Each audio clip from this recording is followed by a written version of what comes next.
What is up mga kabuhok? My name is Balbon and welcome back sa ating Facebook, Instagram, YouTube, TikTok kung saan man nyo ako nakikita. Ito po ang ating daily unboxing series. Ayan, meron po tayo ulit ngayong Arai helmet at ang ating guest po ay ang Astro GX Face Red. Ayan, thank you po sa nakabiling to, boss.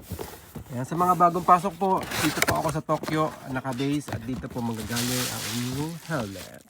Yan, out of the box, makikita nyo po ay wala naman siyang kasamang anti-pot, kundi helmet lang at mayroong siyang ilang pirasong styro, manual at saka lubricants. Bali, ito po ang face series ng Astro GX. Kung matatanong nyo po, ang Astro GX ang luxury touring helmet ng Arai. So, pwede siya sa racing, pwede siya sa touring, pang long ride. Ayan. So, ito po yung unang version nila ng graphics ng Astro GX. Ayan.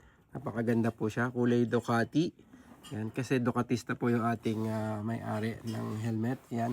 Yung pong spoiler kasama na po sa package ng helmet at dito po nag-umpisa na magkaroon ng functional logo si Arai. Yan. So hindi lang siya basta function at pwede rin siyang vents.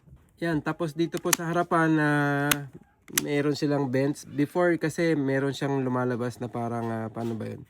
Parang nagsuswing. Ngayon mas maganda to, mas matibay kasi up and down lang yung kanyang front vent. So tapos meron siyang maliliit na vent sa taas. Kasi ito madalas natatanggal pag nainitan kasi nakadikit lang to eh. So check nyo lang lagi, or kung napansin nyo na medyo nawawala na yung dikit nitong adhesive, dikitan nyo na agad na magandang pandikit kasi madalas ay natatanggal to. Pero nakakabili naman yan ng nakakabili naman tayo ng replacement part.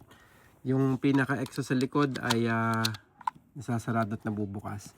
Yan, dito po meron tayong Pro Shade at saka single lens na available para dito sa helmet na to. Meron na po ako mga picture noon. Check nyo na lang po yung ating album. Ayun, double D-ring na rin siya. Maraming kulay to eh. Merong Face Series, merong ano ba yun? Checkered. Madami po siya. Parang 4 na series na yung nilabas ni Arai na to.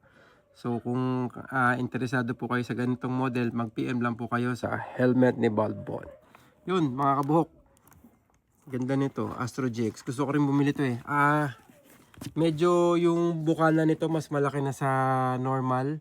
Tapos yung sa gilid, kasi medyo bago na siya, kaya medyo flat na yung surface para lagyan ng Bluetooth comms. So yun lang po. Ride safe. Peace out. See you on the next.